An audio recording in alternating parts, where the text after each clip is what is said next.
வணக்கம் நேயர்களே, கடவுள் அருள் டிவி நேயர்களுக்கு லக்ஷ்மண அன்பு வணக்கங்கள். இப்போ நம்ம பார்க்க போகிறது வார ராசி பலன் 21 1 தேதி வரை எப்படி இருக்க போதுன்னு பார்க்கணும். ஸோ எப்போதுமே சொல்கிறதாங்க லக்னத்தை பாருங்கள். ராசிக்கு பார்ப்பதை விட லக்னத்தை பார்க்க ரொம்ப பர்ஃபெக்டாக இருக்கும். உதாரணமாக ஒரு மகர லக்னம் விருச்சிக ராசினா நீங்கள் விருச்சிக ராசிக்கான பலன்களை பார்க்கறதோட மகர ராசிக்கான பலன்களை பார்க்க ரொம்ப பர்ஃபெக்டாக இருக்கும். முதல்ல வர்றது பொது பலன்கள், அதுக்கப்புறம் தசாபுக்தி பலன்கள். உங்களுக்கு ஜாதகத்தில் என்ன தசாபுக்தி அந்தரங்கள் வருதோ அதை நோட் பண்ணி வச்சு அதை மிங்கிள் பண்ணி பாருங்கள், ரொம்ப பர்ஃபெக்டாக இருக்கும். வீடியோட எண்டில் டிப் ஆஃப் த வீக் இருக்குது, மறக்காமல் பாருங்கள். கன்னிராசி. ஸோ கன்னிராசிக்கு வந்து பார்த்திங்கன்னா உங்களுக்கு ராசி அதிபதி புதன் வந்து பார்த்திங்கன்னா உங்களுக்கு வந்து 6ல் இருக்கும். வேலை விஷயத்தில் நிறைய பிரயாணங்கள், தொழில் ரீதியான விஷயங்களை ஏதாச்சும் லோன்ஸ் அப்ளை பண்ணிங்கன்னா கண்டிப்பாக கிடைக்கிறதுக்கான இப்போ ரொம்ப நல்லாயிருக்கு. கனி 2 மற்றும் 9ஆம் அதிபதியான சுக்கிரன் உங்களுக்கு வந்து 6ல் இருக்கும்போது பிரயாணங்களால் நல்ல லாபங்கள், வெளிநாடு வெளி மாநிலங்கள் இருக்கும் நல்ல வருமானங்கள் வருவதற்கான வாய்ப்பு ரொம்ப நல்லாயிருக்கு. 3 8ஆம் அதிபதியான செவ்வாய் 6ல் இருக்கும்போது கொஞ்சம் கவனமாக இருக்கணும். பழைய பக்கத்து வீட்டுக்காரனும் கொஞ்சம் சண்டை சச்சரவு வரதுக்கான வாய்ப்பு இருக்கணும், கொஞ்சம் கவனமாக இருந்துக்கணும். வேலையிலையும் வந்து கொஞ்சம் கவனமாக இருக்கணும். கடன் சம்மந்தமான விஷயமும் கொஞ்சம் அலர்ட்டாக இருந்துக்கிறது ரொம்ப ரொம்ப நல்லது.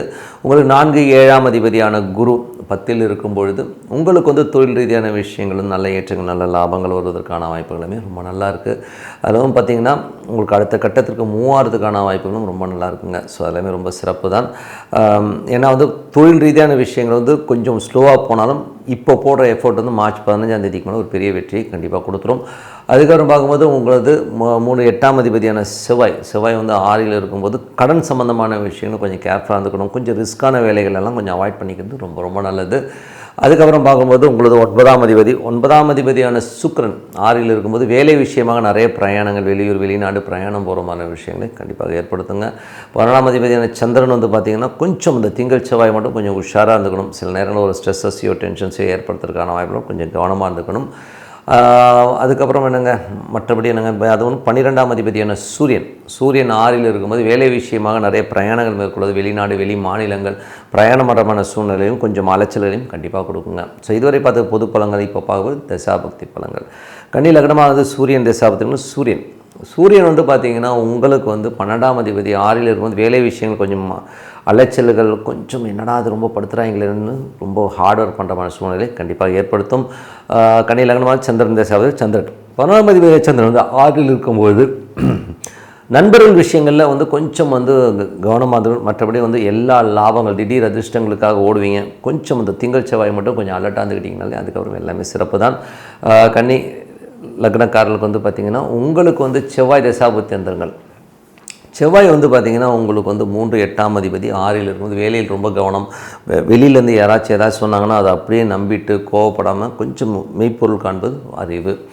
கன்னி லக்னமாக இருந்து ராகு தசாபதி. ராகு 6ல் இருக்கும்போது நிறைய வளர்ச்சி, பெரிய வெற்றிக்கான விஷயங்கள் இருக்கும். இந்த டைமில் நிறைய சப்போர்ட் பண்ணுறமான ஆட்கள் நிறைய பேர் இருப்பாங்க. ஸோ இருந்தாலும் கொஞ்சம் பொறுமையாக யார் எப்படிங்கிறத வந்து அனலைஸ் பண்ணிக்கிறது ரொம்ப ரொம்ப நல்லதுங்க. கன்னி லக்னமாக இருந்து குரு தசாபதி. குரு வந்து 4 7ஆம் அதிபதி 10ல் இருக்கும்போது தொழில் ரீதியான விஷயங்கள் நல்ல லாபங்களையும் நல்ல ஏற்றங்களையும் கொடுக்கறதுக்கான வாய்ப்புமே ரொம்ப நல்லாயிருக்கு. ஆனால் வக்கரமாக இருக்கணும், கொஞ்சம் ஸ்லோவாக இருக்கும். மார்ச் 15ஆம் தேதிக்கு மேலே எல்லாமே சிறப்பாக நடக்கிறதுக்கான வாய்ப்புமே ரொம்ப நல்லாயிருக்கு. அதுக்கப்புறம் பார்க்கும்போது உங்களுடைய கன்னி லக்னமாக வந்து சனி தசாபுத்தி அந்தரங்கள். சனி வந்து பார்த்திங்கன்னா உங்களுக்கு இப்போ இருக்கிறது வந்து பார்த்திங்கன்னா உங்களுக்கு வந்து 5 6ஆம் அதிபதியாக இருந்தால் ஒரு 7ல் இருக்கும்போது வேலையில் நல்ல ஏற்றங்கள் நல்ல லாபங்கள் கொடுக்குறது, குழந்தையோட வளர்ச்சிகளும் அற்புதமாக இருக்குங்க. கணவன் மனைவியோட கொஞ்சம் சின்ன கிளாஷஸ், இல்லை மனைவியோ கணவனோ வந்து குற்றம் குறை கண்டுபிடிக்கிற மாதிரி சூழ்நிலை ஏற்படுத்தும். ஸோ அதை மட்டும் கொஞ்சம் அட்ஜஸ்ட் பண்ணிக்கினாலே போதும். கன்னி லக்னமாக வந்து புதன் தசாபுத்தி அந்த புதன் வந்து பார்த்திங்கன்னா ஒரு 10ஆம் அதிபதி 6ல் தொழில் தேவையான கடன்கள் ஏதாவது லோன்ஸ் அப்ளை பண்ணிங்கன்னா கண்டிப்பாக கிடைக்கிறதுக்கான வாய்ப்புமே ரொம்ப நல்லாயிருக்கு. கன்னி லக்னமாக வந்து கேது தசாபதி. கேது 12லேருந்து சுக்கிரனுடைய சாரத்திலும் நிறைய அலைச்சல்கள் இருக்கும். வழக்கு சம்மந்தமான விஷயங்கள், லீகல் சம்மந்தமான விஷயம் கொஞ்சம் அலைச்சல் இருக்கிறதுக்கான வாய்ப்புலாம் ரொம்ப கவனமாக இருந்தது ரொம்ப ரொம்ப நல்லது. உடல்நலம் சம்மந்தமான விஷயம் கொஞ்சம் கேர் எடுத்துக்கோங்க. கன்னி லக்னமாக வந்து சுக்கிர தசாபதி. சுக்கிரன் வந்து பார்த்திங்கன்னா 9 மற்றும் 2ஆம் அதிபதி 6ல் இருக்கும்போது அப்பா சார்ந்த உறவுகளில் கொஞ்சம் கவனமாக இருக்கணும். அதே நேரத்தில் வந்து பார்த்திங்கன்னா கொஞ்சம் வேலை விஷயமாக வெளி மாநிலங்கள் வெளிநாடு போகிற மாதிரி சூழ்நிலை கண்டிப்பாக ஏற்படுத்துங்க. மற்றபடி என்னங்க என்னை பொறுத்த ஒரு நல்ல ஒரு பிரார்த்தனை, அமைதியாக ஒரு இடத்துல உட்காந்து ஒரு பிரார்த்தனை பண்ணும்போது கண்டிப்பாக நம்ம அடுத்த லெவல் போகிறதுக்கான இப்போ ரொம்ப சிறப்பாக இருக்குது. Tip of the week. So tip of the வீக்கில் நம்ம பார்க்க போகிறது புணர்ப்பு. ஸோ புணர்ப்புங்கிற தோஷங்கிறது வந்து எப்படி வரும் அப்படிங்கிறத முதல்ல சொல்லுவோம். ஸோ புணர்ப்பு தோஷங்கிறது வந்து பார்த்திங்கன்னா சனி சந்திரன் தொடர்பு அப்படின்னு சொல்லுவோம். யாரோடைய ஜாதகத்தில் வந்து சனி சந்திரனுடைய கூட சேர்ந்திருந்தாலோ இல்லை சனி வந்து சந்திரன் நட்சத்திரத்துலையோ இல்லை சந்திரன் சனியோட நட்சத்திரத்தில் இருந்தால் அது புணர்ப்பு தோஷம், இல்லை ஒன்று பார்வை இருந்தாலும் அது புணர்ப்பு தோஷம்னு சொல்லுவோம்.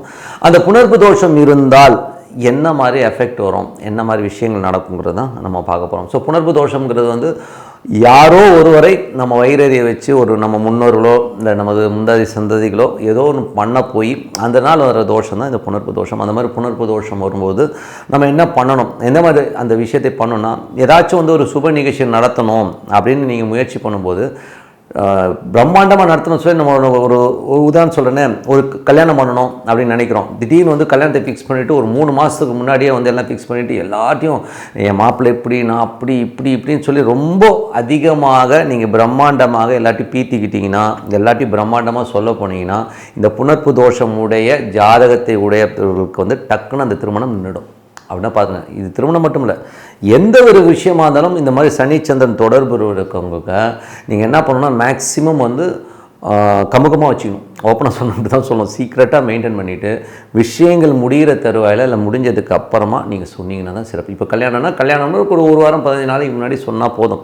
நீங்கள் ஒரு 3 மாதத்துக்கு முன்னாடியே நான் அப்படி மாப்பிள்ளை இப்படி டாக்டர் டாட் போட்டுட்டிங்கன்னா ஒரு பர்டிகுலர் டைமில் வந்து டக்குன்னு பிரேக் ஆகி நின்றுடும். ஸோ அதனால் வந்து புணர்ப்பு தோஷங்கிறது வந்து ஜாதகத்தில் இருக்குன்னா மேக்ஸிமம் நீங்கள் வந்து எந்த சுப நிகழ்ச்சி, நான் வீடு கட்டுறேன், பெருசாக கட்டுறேன், நான் பிரம்மாண்டமாக கட்டுறேன், ஆய்வுன்னு நீங்கள் பீத்திக்கிட்டிங்கன்னா டப்புன்னு வந்து புணர்ப்பு தோஷம் இருக்குன்னா அது அப்படியே ஆஃப் ஆகி நின்று போயிடும். அதுக்கப்புறம் நீங்கள் உட்காந்துடணும், ஐயோ என்னங்க அது. ஸோ அந்த மாதிரி தடங்களை ஏற்படுத்துகிறது தான் வந்து இந்த புணர்ப்பு தோஷம். இந்த மாதிரி தோஷம் இருக்கிறவங்களுக்கு என்ன பண்ணலாம், என்ன பரிகாரம். ஸோ பரிகாரம்னு சொல்ல போகும்போது எப்போல்லாம் இப்போ திங்கட்கிழமையில் சனி நட்சத்திரம் வர நாட்கள், சனி நட்சத்திரங்கிறது வந்து பார்த்திங்கன்னா என்ன மாதிரி நட்சத்திரங்கள் வரும், பூசம் வரும், அனுஷம் வரும், ஸோ உத்திரட்டாதி வரும். இந்த 3 நட்சத்திரங்கள் திங்கட்கிழமையில் வர அன்னைக்கு ஒரு ஈஸ்வரன் கோயிலில் நீங்கள் வந்து ஒரு தயிர் சாதம், ஓகேங்களா, ஒரு தயிர் சாதத்தை தொன்னையில் வச்சு மக்களுக்கு டிஸ்ட்ரிபியூட் பண்ணும்போது இந்த புணர்ப்பு தோஷங்கிறது வந்து கண்டிப்பாக வந்து ஃப்ரீயாகும். அதே மாதிரி சனிக்கிழமைகள் ஒன்று திங்கட்கிழமை பண்ணலாம், இல்லைன்னா சனிக்கிழமைகளில் சந்திரனுடைய நட்சத்திரங்கள் என்ன வரும், ரோகிணி வரும், அதுக்கப்புறம் அஸ்தம் வரும், அதுக்கப்புறம் திருவோணம் வரும். ஸோ இந்த 3 நட்சத்திரங்கள் வர நாளில், அதுவும் சனிக்கிழமைகள் இந்த நட்சத்திரம் வரும் நாளில் வந்து ஒரு தொன்னையில் வந்து தயிர் சாதம் வச்சு மக்களுக்கு டிஸ்ட்ரிபியூட் பண்ணும்போது கண்டிப்பாக இந்த தோஷத்துலேருந்து கண்டிப்பாக நிவர்த்தி கிடைக்கும். அது வந்து ஒரு ரிலீஃபை கண்டிப்பாக கொடுக்கும். ஒன்றும் இல்லை, ரொம்ப இது வந்து பெரிய கெடுதல்லாம் பண்ணாது, பீத்திக்காமல் இருக்கணும். நான் யார் தெரியுமா, நான் பெரிய ஆள் தெரியுமா, ஆய்வின்னு சொல்கிறோம் பார்த்தீங்களா, அந்த மாதிரி நீங்கள் வெளியில் பிரம்மாண்டமாக தம்பட்டம் அடிக்க ஆரம்பிச்சிங்கன்னா இதை அப்படியே ஆஃப் பண்ணிடும். ஸோ அதனால் இது பரிகாரம் பண்ணி பாருங்கள், கண்டிப்பாக ஒரு சிறப்பான விஷயங்கள், நல்ல விஷயங்கள் நடக்கும்னு சொல்லிட்டு உங்களிடம் விடைபெறுவது உங்கள் லட்சுமி நாராயணன். நன்றி, வணக்கம். கடவுள் அருள் டிவியை பார்த்தமைக்க நன்றிகள். மேலும் இது போன்ற தகவல்களை தெரிந்து கொள்ள கடவுள் அருள் டிவியை சப்ஸ்கிரைப் செய்யுங்கள். மறக்காமல் பெல் ஐக்கானை கிளிக் செய்யுங்கள்.